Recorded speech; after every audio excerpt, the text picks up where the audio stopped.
So good morning, everyone. I see we have, I'm counting 37 participants on the call here. So welcome, everybody. And this is another webinar presented by the Goldmind Project. As you know, the Goldmind Project is a volunteer-run organization. We connect Alberta professionals to resources that support the gold mine, that's you, of talent. We provided an environment where professionals help professionals to navigate the career and employment landscape.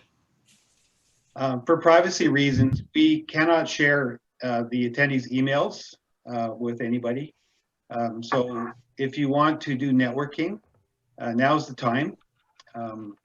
Connect with people through the chat, do a private chat or whatever to one another to make an initial connection. And then after the webinar, you can continue your networking. We always try to encourage people to network. Networking is one of the best ways to locate the hidden market, the job market. I think Katherine and Kim will be talking about this. But I just wanted to just encourage you to network with one another. This is a great time to do that. I also want to do a shout out to a similar organization that does things just like the Goldmind. They offer events, webinars, networking on different topics, and they also do a lot of transition material and whatnot to help you in your job search. So if you haven't checked out Talent Pool and their events, I recommend that you do that as well.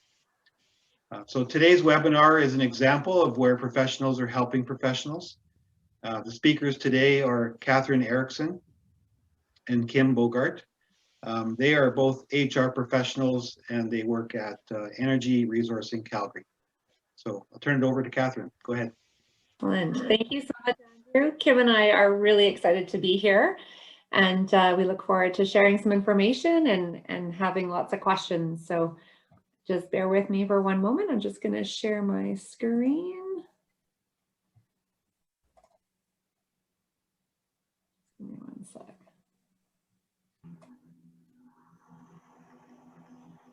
I'm so used to Teams, so give me 1 second here in advance. Basic. Here we go. Share. Okay. Just bring up the presentation here. Gotta love technology, right? Yep. Just give me 1 second.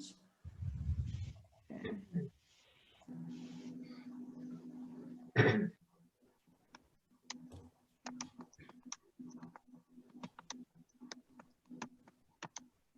Excellent. And can you see the presentation mode?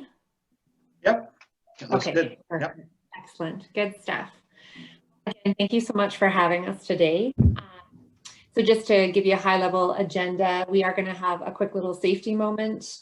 We'll do some introductions. We'll get into the meat and potatoes of the presentation from the Networking 101 piece. We'll just do a brief overview on who we are and a little bit about energy resourcing, and then we'll save lots of time for Q&A as well. So just wanted to talk a little bit from a safety moment perspective about resilience, especially in light of, I think, obviously what's been happening to a lot of us, what we're experiencing. For those that are obviously going through a hard time in their job search or people that have been recently laid off, resiliency is definitely something that I think can help people keep moving forward and can help them as they develop their job search strategy.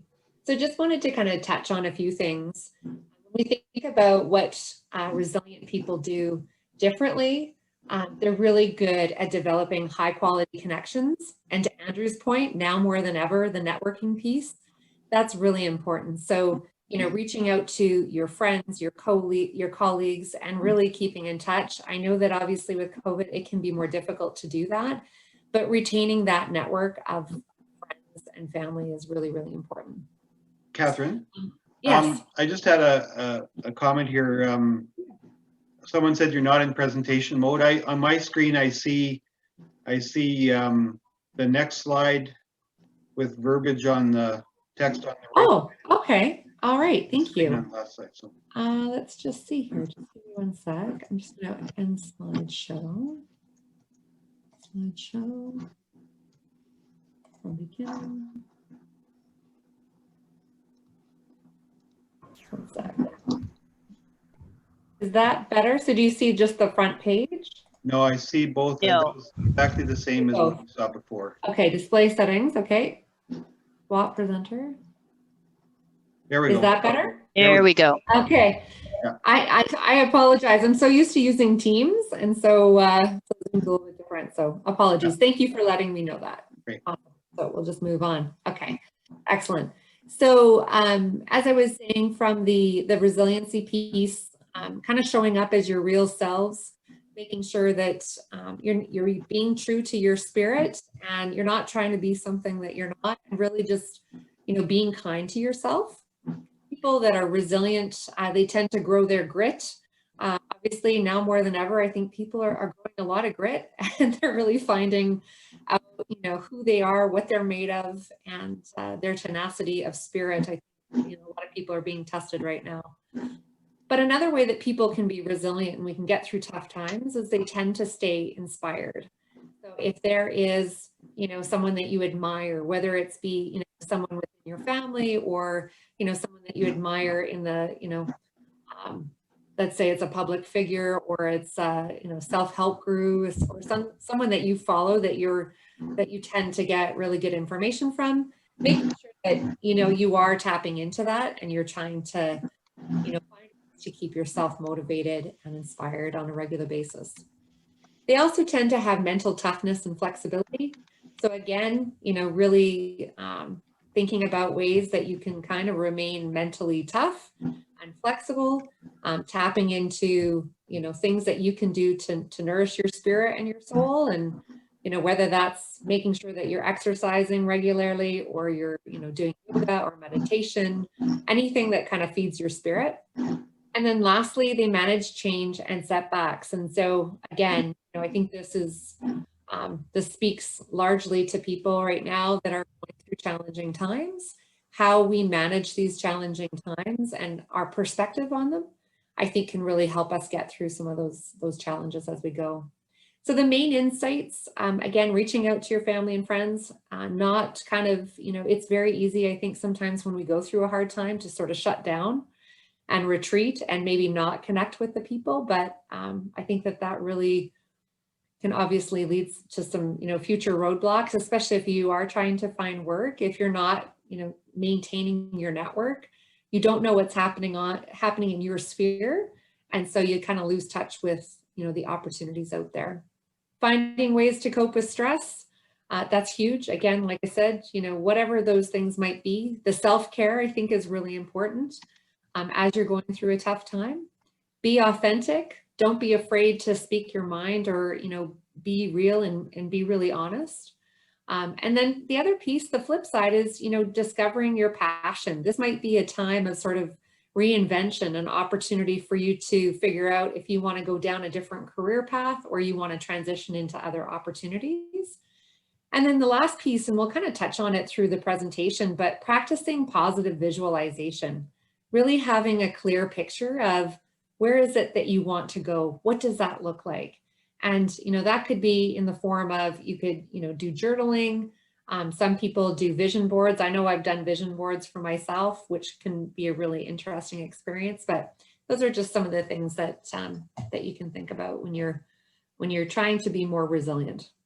And there's a little link here, and we can send this presentation out at the end as well. So in terms of introductions, as Andrew mentioned, we've been in the HR space for a long time.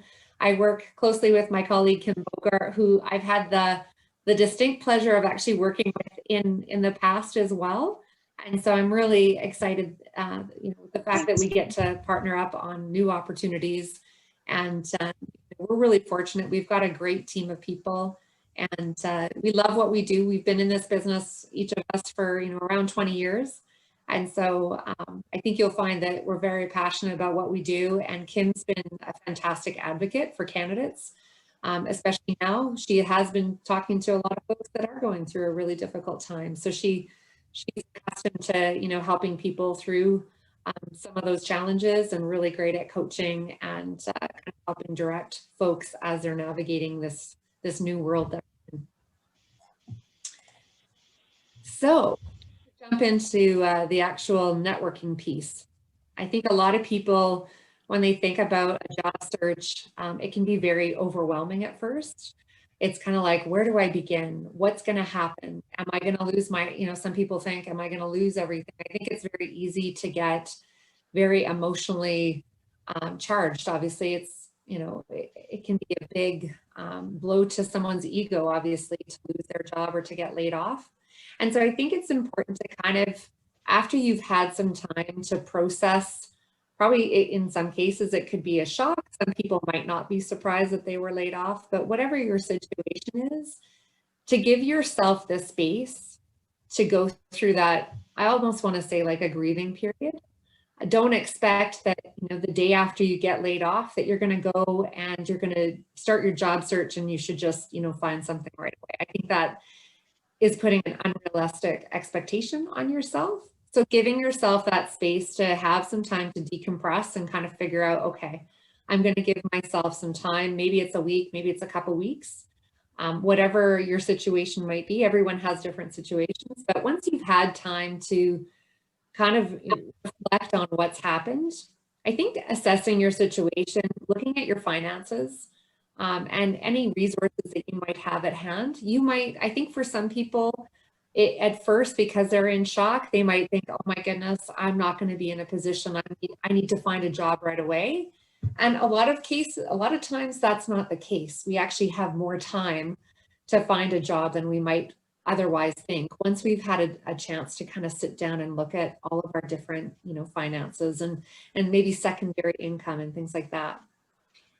Where the visualization comes in, I think it's a matter of really sitting down and having an opportunity to reflect on what is that ideal role or that ideal organization that you want to be a part of.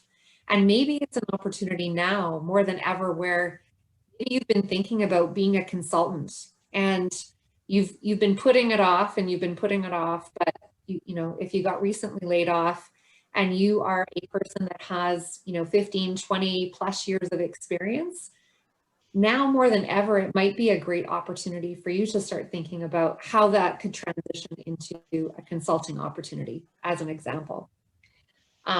In terms of, I'm just going to take a look here. Connections. I want to touch on this a little bit. The other piece too is when you start thinking about your ideal role, start thinking about that low-hanging fruit that you have. And to me, that's your immediate network and the people that you know really well.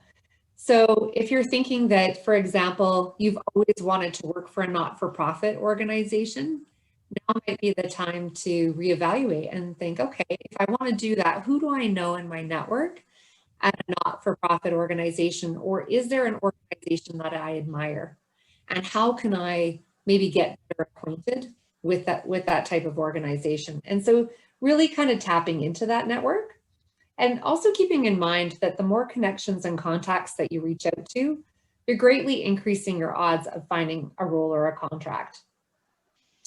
The other thing too that Kim and I wanted to touch on is the fact that some people think that they should only work with one agency, that they actually don't realize. We actually encourage people, if you are registered with a recruiting firm, try to connect with a couple of different firms that align with your skill set and your values, because you are a free agent.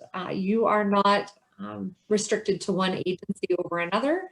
And one agency may have a relationship with a client that you've been trying to get your foot in the door, and that could open up some opportunities for you. The other thing too that we wanted to make sure you knew is that you should never be asked to pay for any sort of fees or membership to an agency. That's all done on the client side. So it's just something to be mindful of if you've never worked with an agency before. And in terms of other opportunities, I think it's also a good time to think about, sorry, just one sec here. Oh, I lost my thing here. Okay. Just one sec. Oh, I'm trying to get my notes here and it's letting me. The other thing that I'd like to suggest to people is that when they are looking at their network, that they start thinking about the associations or groups that they're part of. If you're not already a part of associations or groups on LinkedIn, it's a good opportunity to take a look. There are hundreds and hundreds of different groups and associations on LinkedIn, but there's also local meetup chapters. And so I think that's something to be mindful of. Again, meetup chapters for everything under the sun. But if there's a specific industry, or even if something you're interested in from a hobby perspective, you never know who you're going to meet. Let's say you like bird watching, for example. You could sign up to become part of a bird watching group, and just by connecting with that like-minded group of people, they may know of other organizations or opportunities that are hiring. So kind of I think just being open-minded to the fact that you never know where an opportunity or a potential job prospect could come from. It could come from like the least likely place. All right.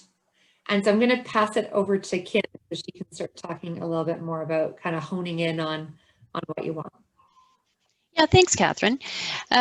So let's talk about strategic focus and then really honing in on what you want. So this is the opportunity for you to be selfish, get passionate, and really look at what it is that you want to do.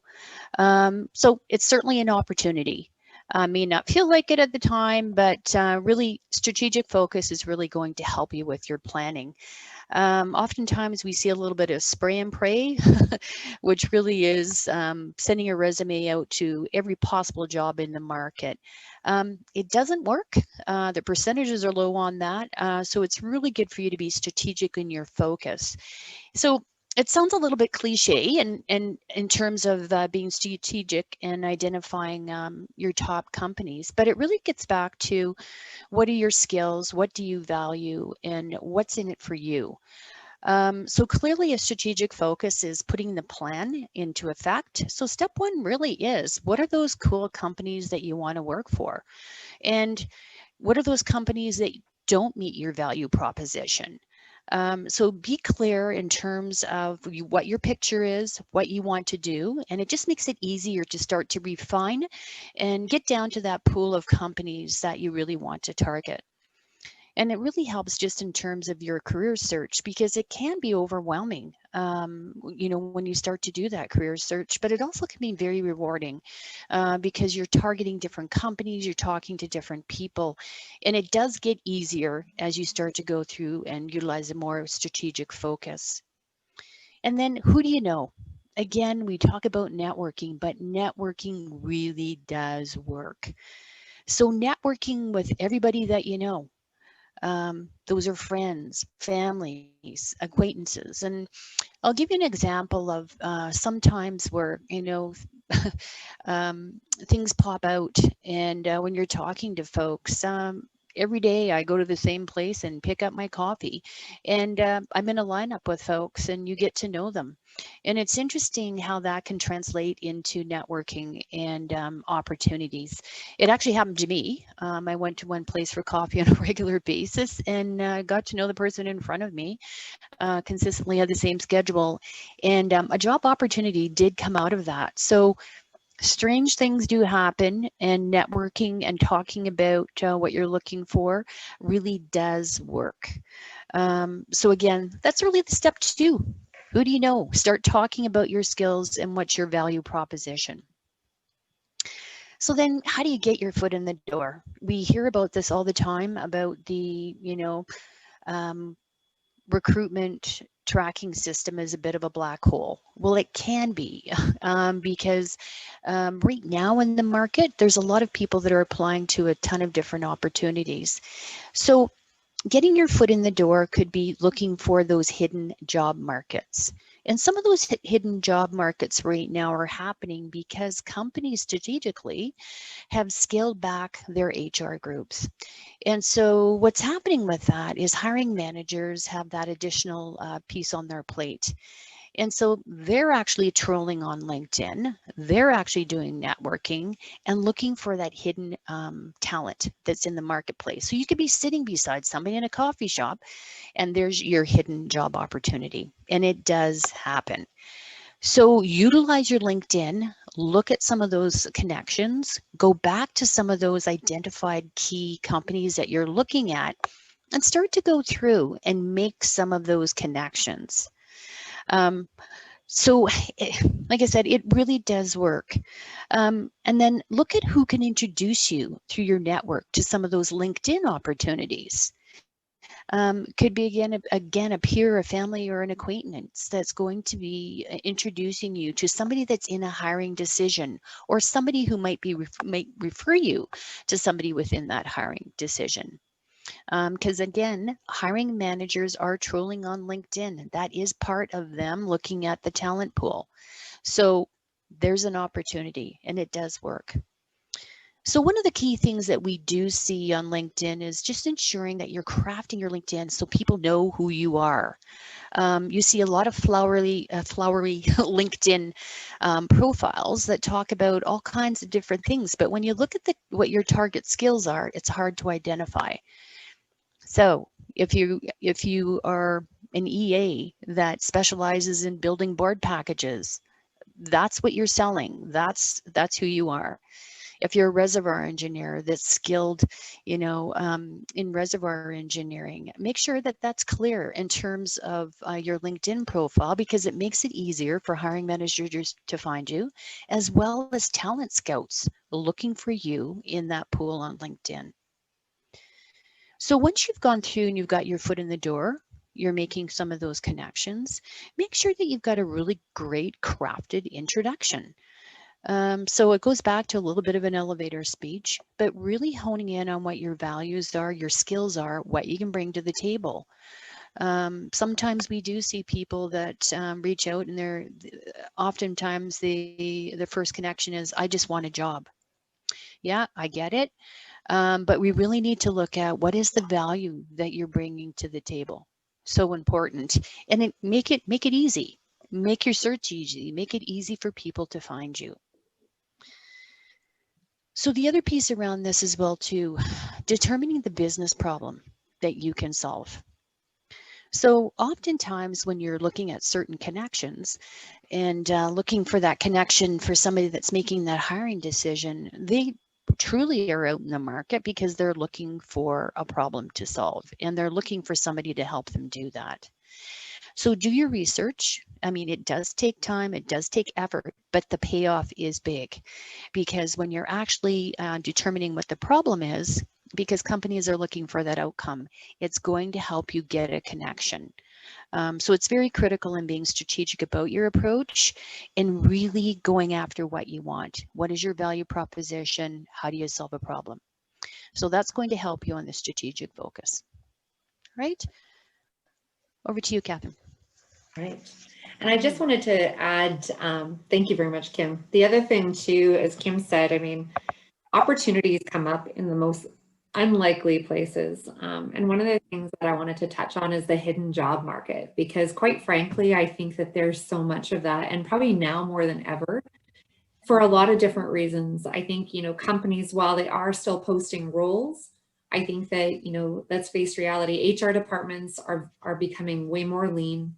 They're doing, way more work with less people.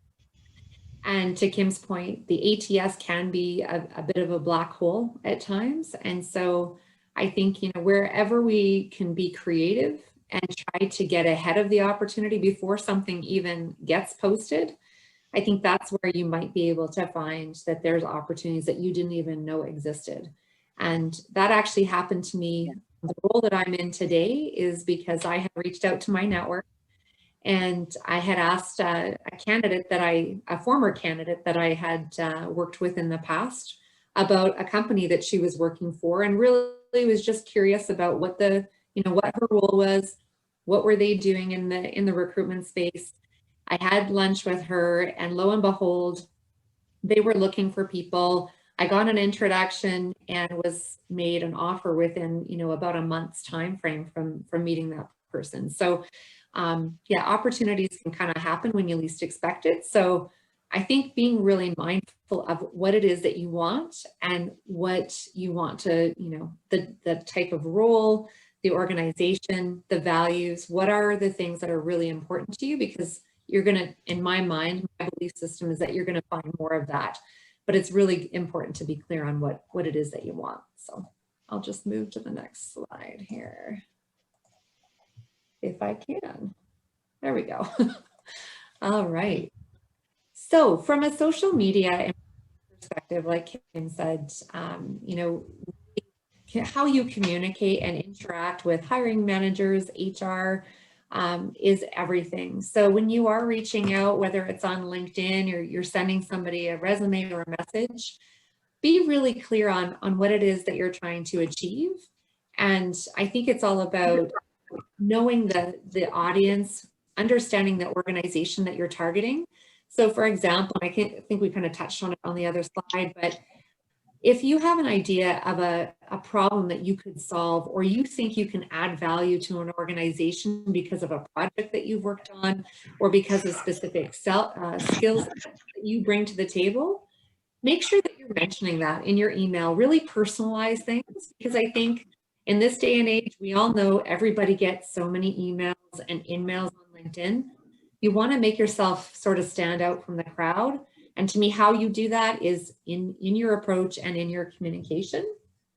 The other thing too is, I know a lot of people there's different rules or different schools of thought on this, but I think some people are afraid to reach out directly to the hiring manager or the HR person that posts a role. And quite frankly, I feel that, again, in order to stand out, don't be afraid to take that step and reach out. So if you haven't gotten a response, you've sent in your resume, you've sent in a note through LinkedIn, if you can find a contact for that person, don't be afraid to pick up the phone. You may not get through to that person, you may get a voicemail, but showing that you're interested in an opportunity and that you're taking the time and the initiative to reach out to somebody personally. Again, it's all in the approach. You don't want to harass anybody. You don't want to email them, you know, every day. But I think sometimes if there's a specific organization that you're really keen to work with and you're showing that initiative, I think sometimes it can definitely pay off. Not all the time. Sometimes you're still going to, you know, get met with some resistance and you might get redirected to someone else, but sometimes there is a payoff there. The other thing too that I wanted to touch on is the LinkedIn profile.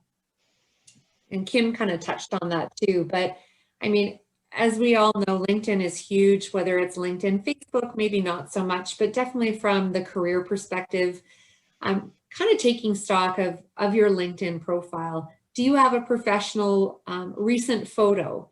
You may not, you know, need to go out and get a professional headshot, but just make sure it's professional. It isn't a picture of you with your cat, although your cat might be lovely. You kind of want to make sure that it is a professional image. What is the story that your profile is telling? Is it, to Kim's point, you know, recruiters are online, hiring managers are online all day, and they're sifting through so much information. You want to make it easy for people. And think of your LinkedIn profile. It's like that little 30-second infomercial about yourself. So if you're really passionate about data analytics or, you know, engineering or whatever that is that you're trying to achieve or attract, make sure you talk about that in your profile. The other thing too is recommendations.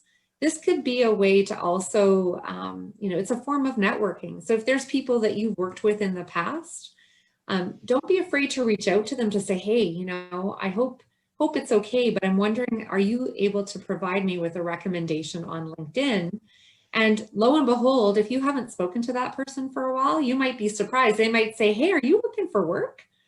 You know, by the way, Bob down the hall at the company that I work for, he said that they were looking for somebody. So it's, again, just a way to kind of increase your profile or elevate your profile on LinkedIn. Recommendations go a long way to doing that. So the other thing too is, how are you engaging with people on LinkedIn? So it's one thing to share posts or to send messages, But when you're on LinkedIn, you're actually you are creating and curating your brand. So how you interact with people on LinkedIn and what types of posts you're sharing, people will start seeing those posts and they'll start thinking about you in the way that you're presenting yourself in that social media space. So think about what you want to be known for. So if you're passionate about social causes, or you're really passionate about the newest and greatest in technology, be sure to connect with associations and organizations and follow those posts and share out those posts, but add some commentary. So for example, if there's a company that you're looking to work with, and maybe you know the hiring manager there or the HR person, and you think there's an article that they might be interested in, you can share that article and tag them in a LinkedIn post. And you might say something like, this is really exciting. I'm sharing with my network to let them know about this upcoming event or this amazing technology, whatever that might be. And then also the power of hashtags. So if there is an industry that you follow, make sure you use a hashtag that would link yourself to that industry or that association, because then they're going to see those posts and they're going to see the activity that you're putting out on social media. So lots of different ways to connect, and just be mindful of how you interact and how you communicate. The other thing too is if there's someone that you're following or a company that you're following and they post something on LinkedIn, make sure you make a comment. And again, you can tag that person back in the comment and say, thank you so much for sharing, Joe Smith. This is really great information. And even though you may not have spoken to that in person, you're elevating your brand and your presence and your awareness. You know, they're going to be more aware of who you are. So and I think that's it for that slide. So I'm going to put it back over to Kim. Great, thanks, Katherine. So putting your best foot forward, and that's really your resumes and your interview preparation. So Katherine had talked about, you've done an audit on your LinkedIn profile, ensuring your brand is clear, and what is your brand in the marketplace. So this is a segue from your audit on your LinkedIn into your resume and then into your interview prep. So it should be a seamless approach so that your brand is consistent. You're selling your value in the market. So resume writing, key considerations. We all love to update our resumes. It takes a lot of work. But at the end of the day, it really is your document that's going to talk about what your value is that you're bringing into the market. So lots of thoughts, you know, on what's a good resume. You could talk to 100 different people. They're always going to tell you something different. But really what it comes down to is, what is the message you're selling? What's the product that you're marketing? So make it clear and have it succinct on your resume. What is it that you're trying to market? What are the skills that you're trying to portray in your resume? So succinct and to the point is always the best route to go. Don't get caught up in the 2-page resume. There's lots of philosophies around that. But really at the end of the day, you know, lots of folks, we've seen 14-page resumes.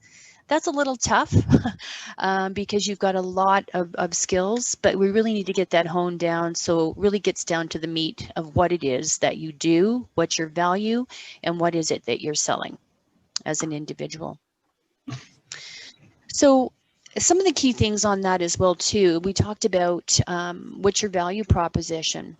And oftentimes you see that from a corporate perspective as well too. So this is just really taking what your value proposition is and making that as a strong statement within your resume. Always we hear about, what is your outcome? What is it that you actually delivered? What were you responsible for? Those are key elements that you need to put in your resume. So what were some of the key KPIs that you were responsible for, key performance indicators? Always look at what your outcome was. What did you deliver? Because that's going to provide value to your client, or when they're looking at your resume, and that's going to make you stand out from other folks that are applying for similar types of positions. The other key thing as well too, we talked about that 14-page resume. Try and hone it down to the last 10 years of your career, and keep it succinct as well too. So in terms of the next step, so you've got your resume, that's your branded document. It's been spell checked. It's clear in terms of what it is that your value is. So the next step is interview prep, positioning your experience. What are some of the key strengths that you bring to the table? So if you're a project engineer, and you're really focused on cost and scheduling, and that's something that you specifically bring to the table, and that's what you want to focus on, you need to tailor that to the specific role that you're applying to. So having one resume, one size fits all, really doesn't work. You really need to tailor your resume specifically to the role and hone in on the skills that they're looking for. So again, outcomes. What's your deliverable? What is it that you provided value? That's really going to help you stand out from the other resumes that are being reviewed by HR or the line as well to the business unit. So then the other piece around that as well too. Now I've got through, I'm getting an interview. Cool. That's the end game. So how do you prepare for that?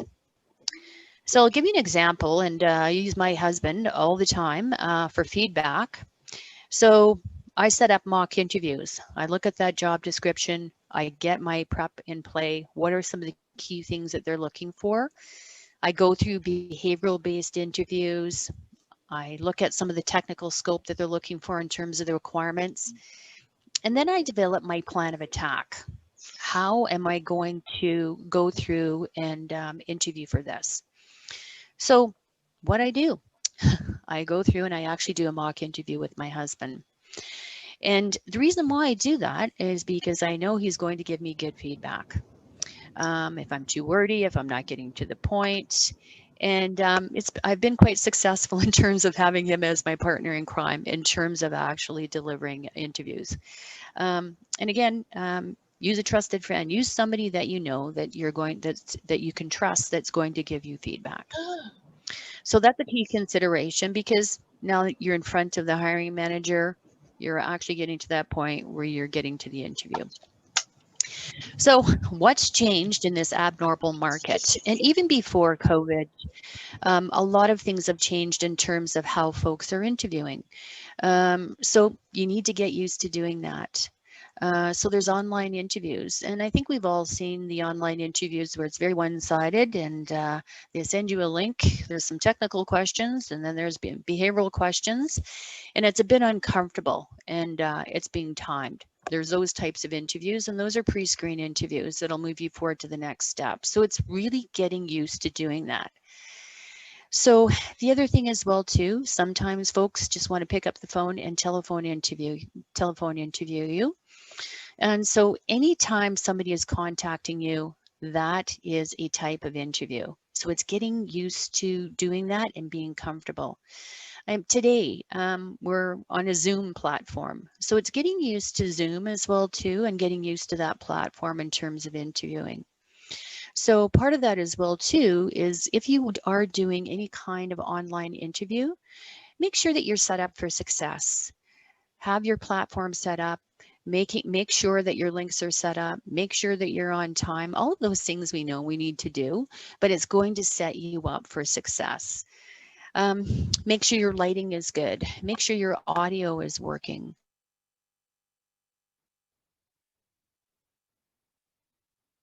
And you were setting up a meeting with one of your colleagues. No different. You just happen to be doing it with an interview. So just keep that in mind.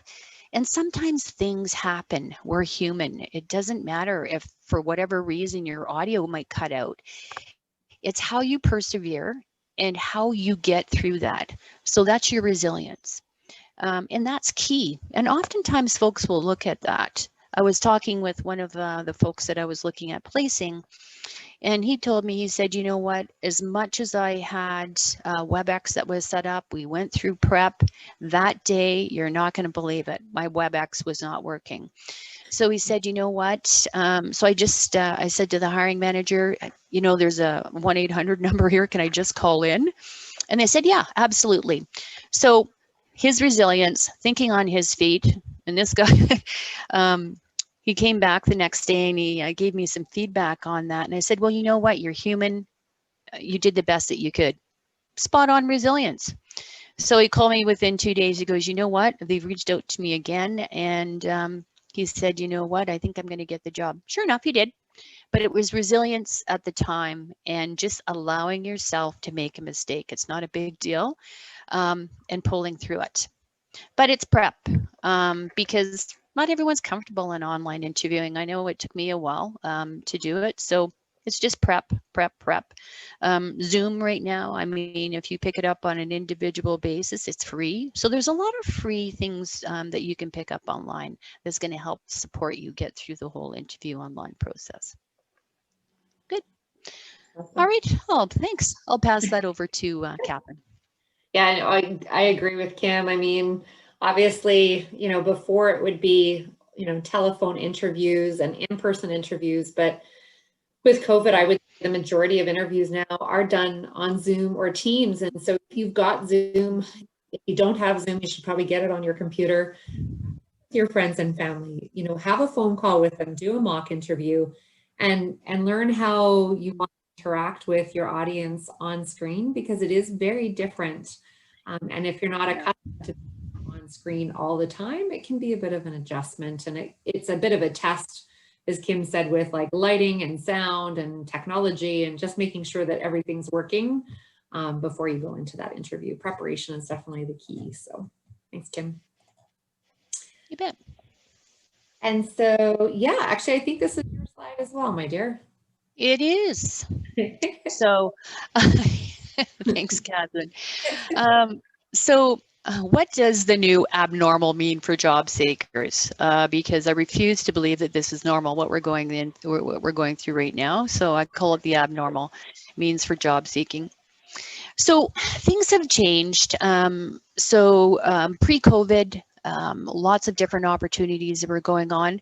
But in the past year, or 9 months actually, things have changed and have created a whole new way of shining light on job seekers, which I think is really cool.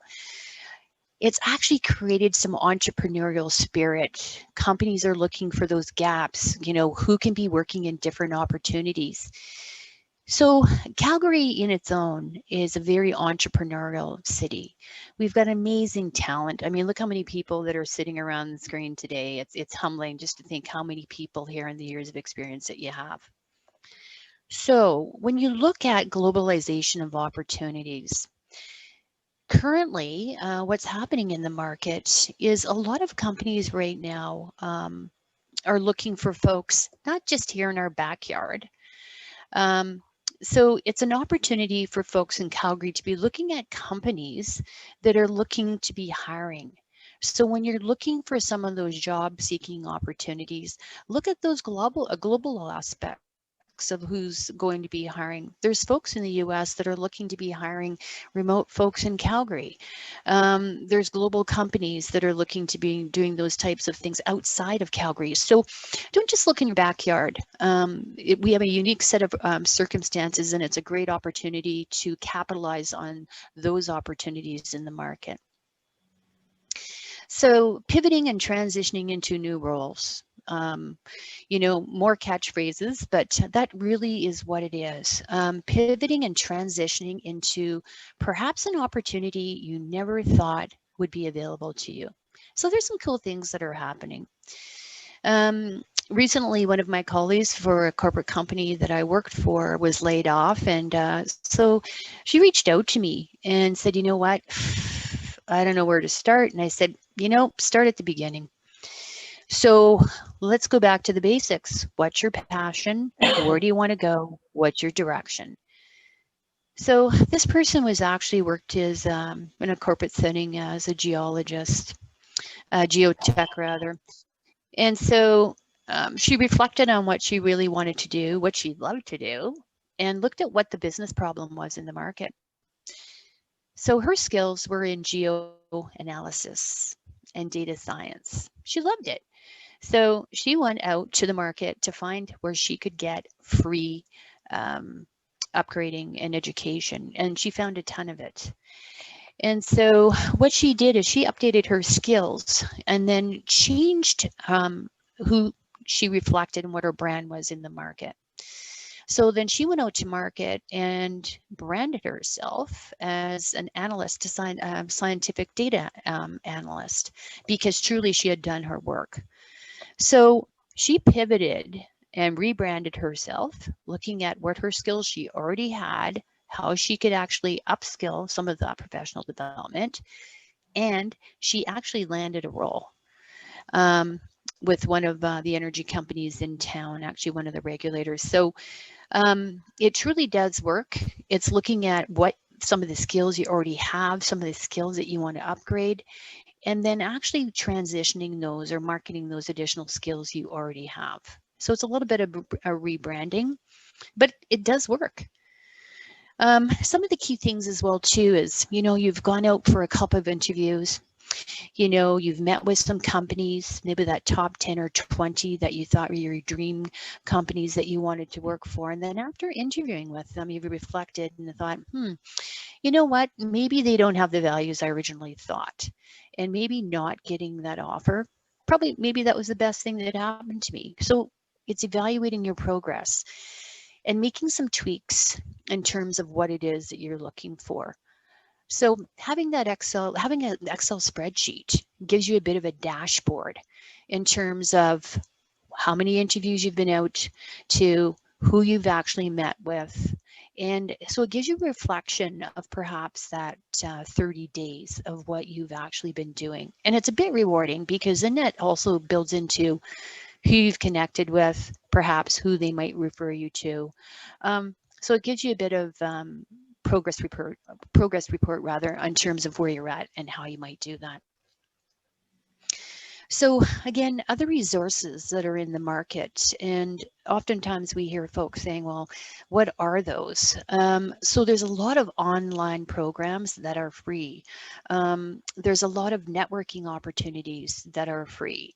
Eventbrite has a ton of events that are in the market right now, and they're connected with a lot of leaders in the market. An example of this is recently I was on an Eventbrite. It was free, and who was on that was young pipeliners. And so the key speakers on that particular Eventbrite were leaders at TC Energy. And they were safety leaders. They were looking to tap into a new junior market, but they also talked about some of the areas of concerns that they had, business opportunities. So it's listening to what they're saying. So actually, I connected in on LinkedIn just to thank them because it was amazing they had taken the time, and also made another connection because I valued them as a subject matter expert and wanted to reach out to them so I could upgrade my skills, and at the same time further connections. And so again, there was an opportunity that's a free opportunity. And you've got leaders that are delivering online value. So it was cool, met some people online, and it helped upskill my skills. So some of the other things as well too, in terms of job seeking, there's so many opportunities in the marketplace, and they're hidden opportunities. So some of the things you might want to consider is consulting opportunities, because there is a lot of consulting and contract opportunities in the market. Because right now, folks are looking at, budgeting. Perhaps a full-time opportunity is not in the cards right now, but consulting could turn into a short-term contract, could be extended based on what you're bringing to the table, and who knows, could turn into a full-time opportunity. Sorry, I'm just going to let everyone know my internet connection's unstable, just in case I drop off here, but just so you're aware as well too. So consulting opportunities, and there is a lot of information online about setting up, being your own boss, setting up your incorporation, and then going out to market. It does allow you to work in a variety of different locations and gives you flexibility as well too. Maybe you only want to work 30 hours a week, but it gives you the power of looking for certain types of opportunities you might be looking for. So those are just some of the key areas that you might want to look at just in terms of looking for job opportunities in the market. Yeah. Absolutely. Thank you. Awesome. Thanks, Kim. Yeah, and just to reiterate, oh, there we go. Sorry, I thought I was on mute. To Kim's point, there has been some really great success stories coming out of people pivoting. I know it is an overused word in the market right now, but some really great success stories of people moving from, out of a traditional reservoir engineering role into data analytics. I know a few folks in the G&G space that have transitioned. They've done some schooling at SAIT. A lot of people going into data analytics because, obviously the IT and the tech market is a growing area. If the tech sector is of interest to you, I mean, there are so many different meetup groups, organizations. I'll do a plug for Alberta IoT, definitely a fantastic organization and one to get connected with. So yeah, lots of really great stories that are coming out of the market. So it's refreshing to see people being able to transition their transferable skills into some of these, emerging markets. So it's a good news story. So that's awesome. All right, so just a little bit of an overview on who we are at Energy Resourcing. So globally, we've been around since 2006. We actually have locations in all the different corners of the world, including the UK and Germany, Australia, New Zealand, Asia. In Houston, we've got colleagues. And so we've been around for quite some time. In Canada, we're coming up about 6.5, be 7 years at the end of the year here. And so our focus is really on providing a full service recruitment portfolio to our clients and contractors and candidates across Canada.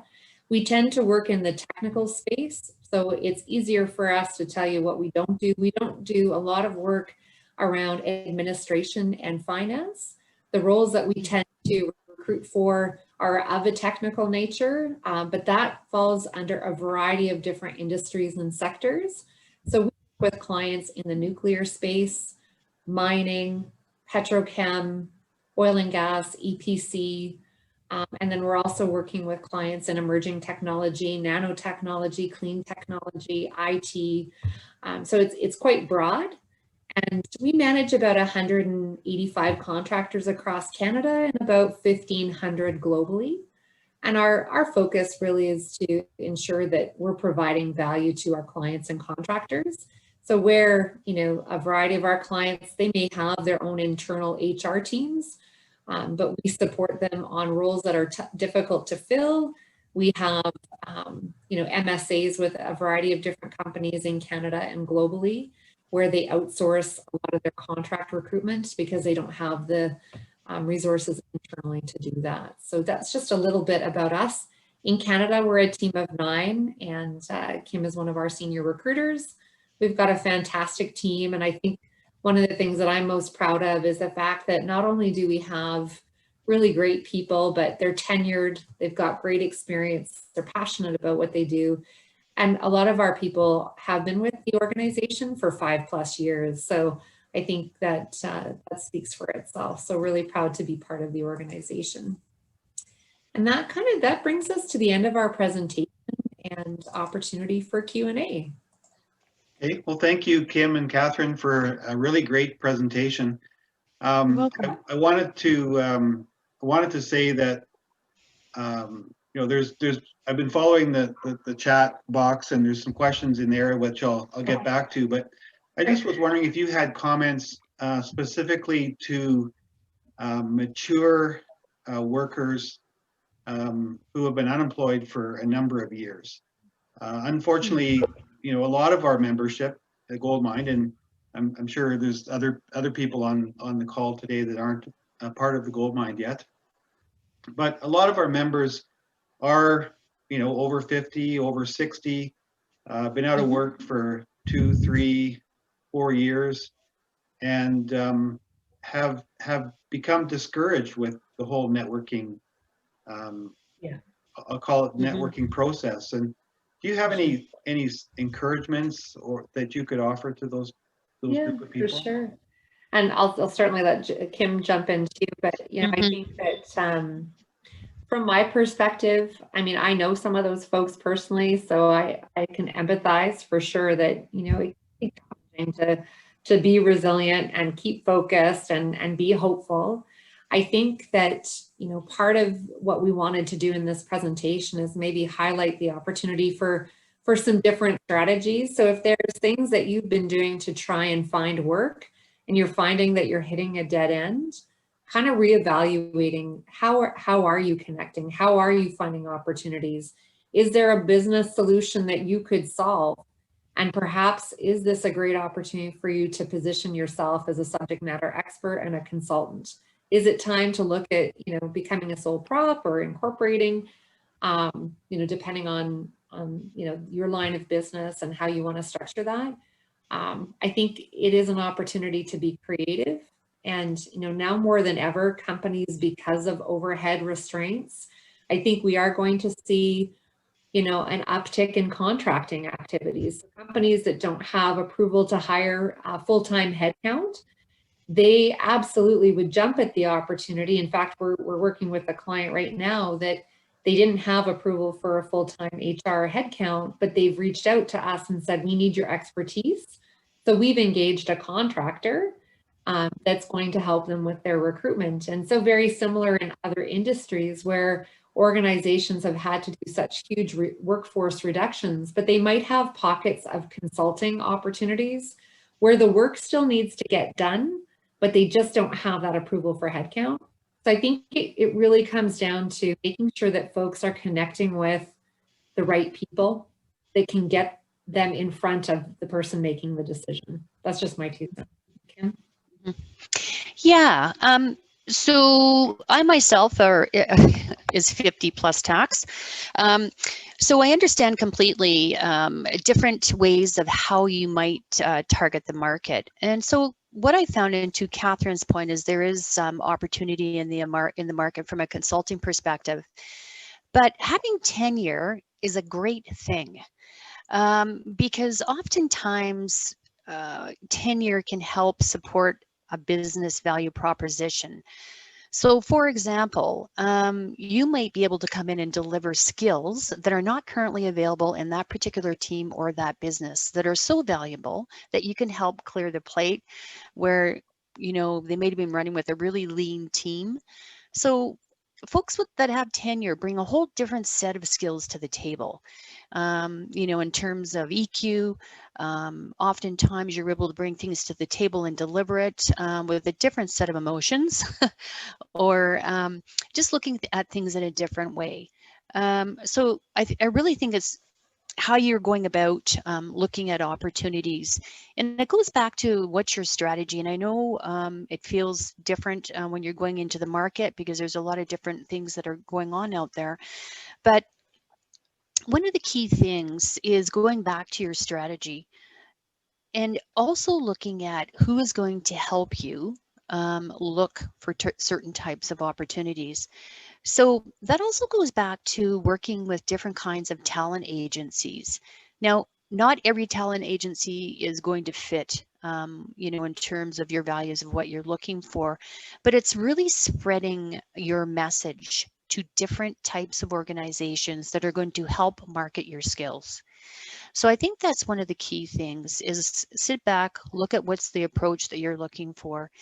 And networking can be challenging, but oftentimes folks that have been in the market as well too have got a large network, have been working with a variety of different companies, also are networked with, you know, a variety of different professional types of companies as well too.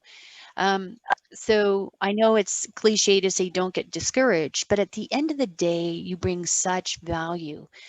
And honestly, there's an opportunity to fill the gap, and you have skills where companies are looking for somebody to come in just like yourself and help, you know, maybe folks that don't have your tenure and your skills to actually support that particular company.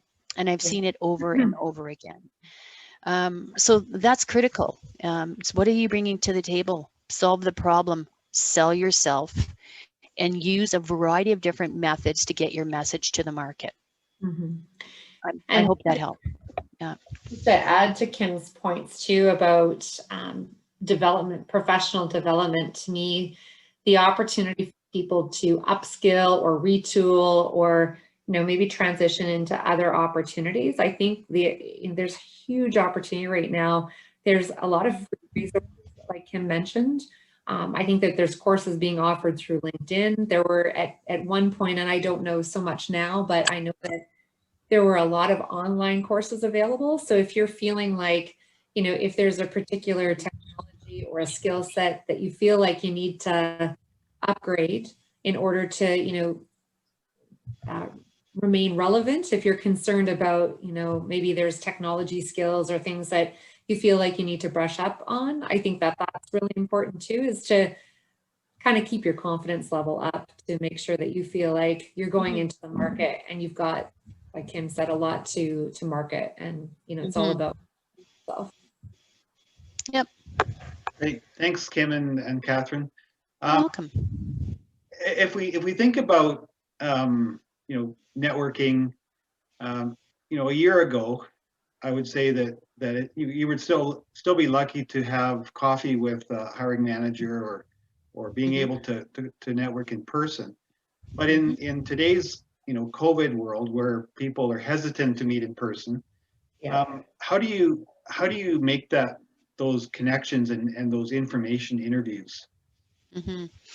It's a really good question. I'm just going to speak to this because it's interesting. I was just speaking with a colleague of mine that is actually in this same spot, and I thought, really great, in terms of what they were doing. So to answer your question, originally what they did is they actually reached out on LinkedIn, started making those connections, and formalized, a connection, well-crafted email. And then what they did is on a daily basis, they were actually, going back to their spreadsheet and going, how many connections did I make? And then from there, what they did is they said, you know what, I do want to take some time. What's your schedule like? Can I set up a Zoom? Can I set up a Zoom meeting with you? And probably 25% of the contacts that she made actually set up a virtual call with them. So it's asking the question, they can say no, but connections can be made in a variety of different ways. Sometimes people just want to talk to you on the phone because they're a little tired of connecting with people over Zoom or virtually.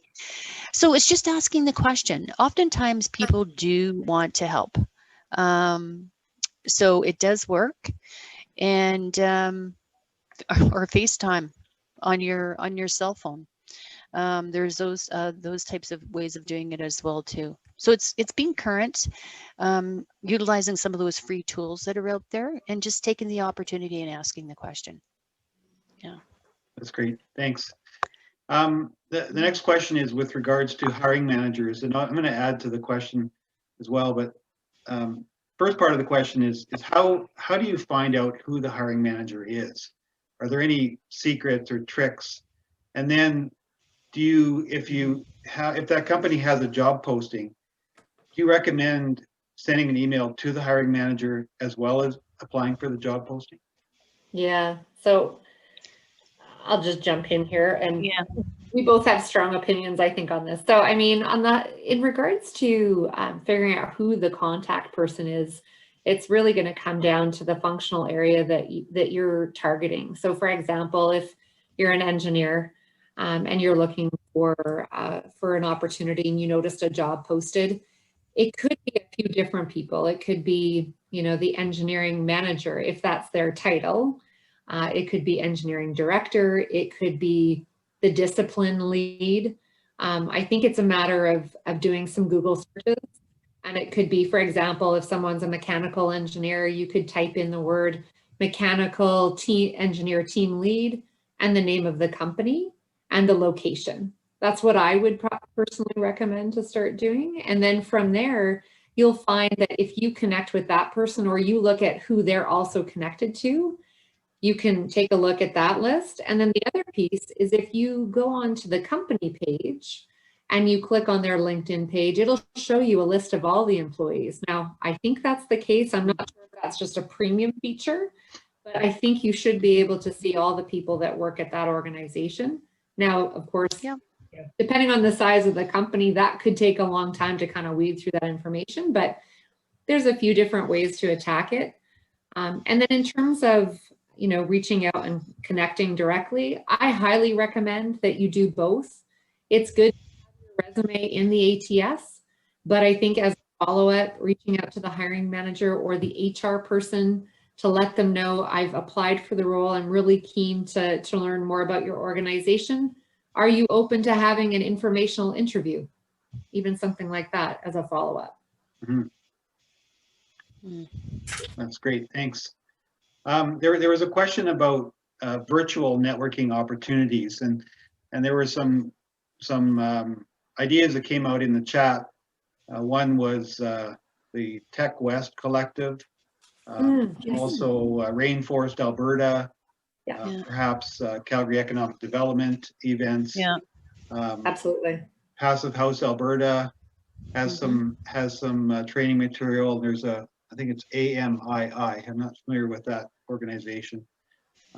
Alberta IoT was mentioned, Alberta Internet of Things, and ICTC, Information and Communications Technology Council, has some resources. There's links in the chat box as well. Are there any other organizations or opportunities to network that you would recommend? Yeah.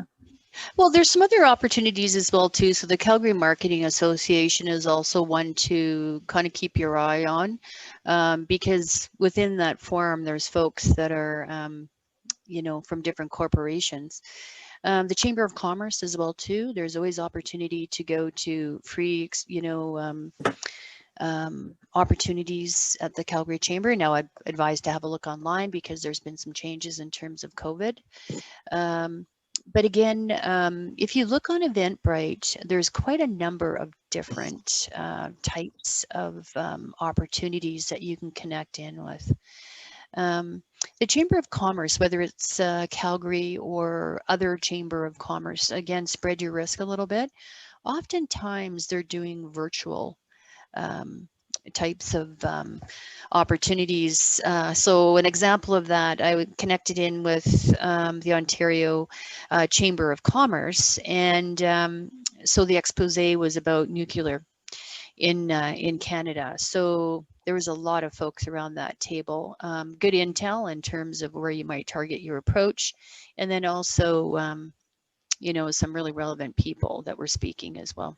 The ATB is also a good organization that tends to host sort of entrepreneurial events. You never know who you're going to meet at those. Again, to Kim's point, I'm not sure what's happening with COVID, but the other thing too is if you type in Meetup Calgary, it will give you all the different meetup groups. So everything from soup to nuts, everything under the sun there. The other thing is too, like, think about the association. So if you're an engineer, make sure that, you know, you're checking out the local APEGA, you know, opportunities and networking events. I know on the HR side, we have lots of different networking opportunities. And I think nowadays too, there's so many different like free conferences and just a of information out there that is available. And I think once you start kind of identifying some of the groups and the associations that you want to follow on LinkedIn, you're going to find that they're going to be posting about all of their sort of virtual events. I find sometimes it's just so overwhelming because there's so many. So I would say that just try to be very clear and specific on what it is, what areas you want to focus on. Right on. Just out of curiosity, does your firm also handle civil construction projects? Absolutely. Yeah, we do. Yeah, okay. Thanks very much. There's been a few questions about the recording of this presentation, and yes, this presentation will be posted on our YouTube channel. the Goldmind project has a YouTube channel, and I will make sure that a link is sent out to everybody to get to that. Excellent. And then I think, Catherine, you also said that I could get a copy of the slides that I could send out. Absolutely. Yes, I'm happy to send that. Yeah, okay. So there's been a number of comments in the chat about different resources, LinkedIn Learning, or lynda.com. The Calgary Public Library has some Awesome. resources as well that are free. Yeah. You know, so there's lots of opportunity to retrain. It's not easy, but it is possible. Big work. And if you have the drive and you have the you know, the goal in mind, then you can you know, recreate yourself in many respects. For Yeah, sure. And I rebrand. think, yeah, it could be, you know, there's, to me, the silver line. It is an opportunity for some people to kind of reevaluate what's important to them. So if they've been in a position that maybe they weren't that fulfilled in, it could be an opportunity to kind of get really clear on what it is that they want.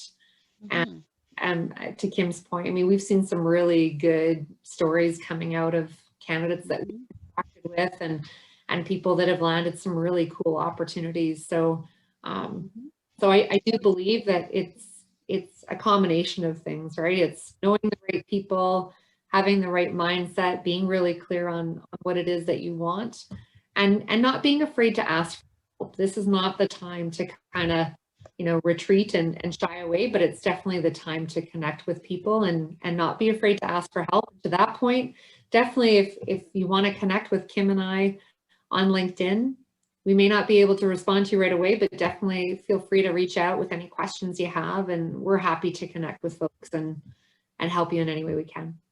Right on. You were talking about Eventbrite and using Eventbrite to find you know, opportunities to network and find ideas.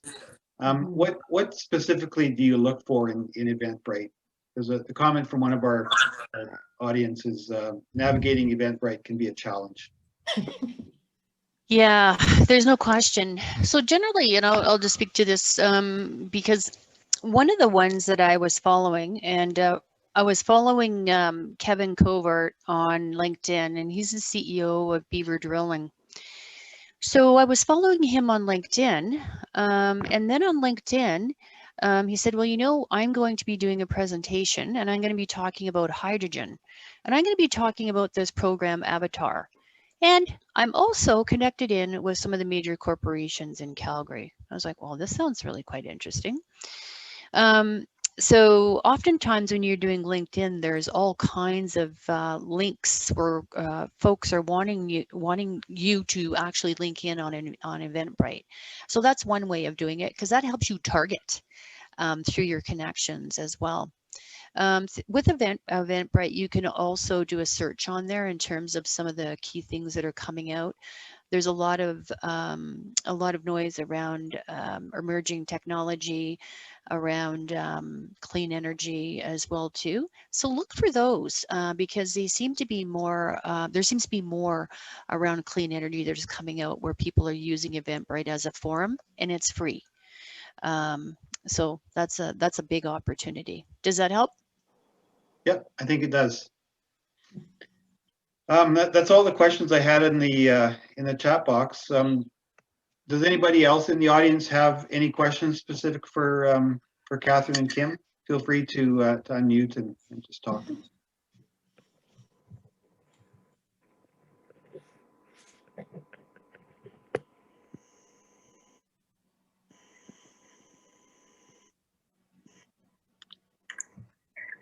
No, I think we've got everything then. Thank you very much, Kim and Katherine, and thank you to all of the people that tuned in to hear their ideas. I guess one final question that just came up is, what's the job market like in Calgary these days? And do you really think there's going to be an uptick in COVID? Well, you know, if you look, I know, and it sounds a bit dreary because if you're listening to the media all the time. So again, there are opportunities, but one of the key things is that we're seeing clean energy, we're seeing emerging tech market, we're seeing ways of optimizing business opportunity. Those are the clear directives that we're seeing in the market. We're seeing discussions around autonomous vehicles.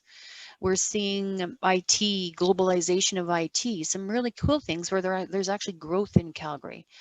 In fact, we're actually looking for an anti-spam algorithm engineer. So if you know of anyone, we're looking for somebody, and it's a full-time opportunity. So yeah, there is opportunity.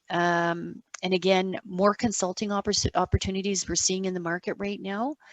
So I mean, even if you just looking on Indeed, it's interesting to see the amount of job opportunities that there are in Calgary. You just got to look for them. They're not, they're there. Yeah. It's not the golden days when we were all in oil and gas and it was a vertical, but we're changing in that direction. And again, corporations are looking for folks that may want to work remotely out of Calgary, but their corporate offices could be in other provinces or in other countries. There's some cool stuff going on there because we have such great talent here. So yeah, there is opportunities for sure. And I think too, you know, to Kim's point too, like just being open to the fact that, yeah, there may be opportunities where the office isn't physically located here, but they're open to, you know, hiring based in Calgary. You know, I've heard stories of people that are deciding to up and relocate to the East Coast because they can do their job remotely. And I think we're going to see that. So quite frankly, I think it's going to open up more opportunities because before, whereas Calgary, if you were in Calgary and that's the market you want to work in, you were kind of limited to that. But I think it's about being creative. And if you're in the type of role where you can work remotely, I think it's really an interesting opportunity for you to say to someone, hey, I live in Calgary, but are you open to someone that can work remotely? I'm happy to dial in on Teams, and you know, most companies are working that way right now anyways. So they're reevaluating how their workforce looks, and organizations are also trying to be, you know, creative around overhead costs. So for example, if you're in Calgary and you're in the tech sector and there's a company to hire for, say, a developer, and they typically hire out of Toronto, well, there's going to be more availability in the Calgary market because there aren't as many tech companies yet. But you know what I'm trying to say. I think that it can open up an opportunity for people. So we just need to be creative. Yeah, great, thank you. One final question that came up is what are the questions that we should be asking in informational interviews where we get to know the hiring manager? Good question. Yeah. So informational interviews, it's an opportunity, one, before you actually get to the table, do your research with that particular company. So the key thing is as well too, is asking. One of the key questions, you know, what is the gap that you're trying to fill right now? What kind of problem is it you're trying to solve? And you're going to get a good conversation that's going to start. And so just taking notes on that, and then that's going to provide you some insight into that company. It may not come immediately, but it's going to give you insight into terms of what their needs are, and then how you can benefit from that need and add value to that corporation. Yeah. Right on. Yeah, absolutely. Good points. Sometimes, you know, through a conversation, they might identify an opportunity that you didn't even know existed. Yeah, just having that dialogue and doing your homework and your research beforehand, really understanding how you think you can add value to an organization based on your skills. Yeah. Right on. Well, I think that's the end of the questions. And again, I thank you for your time. Thank you for all the people that attended. It was a really great presentation. Thank you. You know, every time we have a recruiter, you know, the topics are similar, but everybody brings a different perspective, and you've really pulled it all together. So I really appreciate your time today. You're most welcome, Andrew. Thank you so much. Well, thank you. Thank you for Okay. your time. Yeah, really appreciate the time and good luck with everybody. And if we can help out, just let us know. Great. Absolutely. Thanks very And much. I'll send that to you. You're very welcome.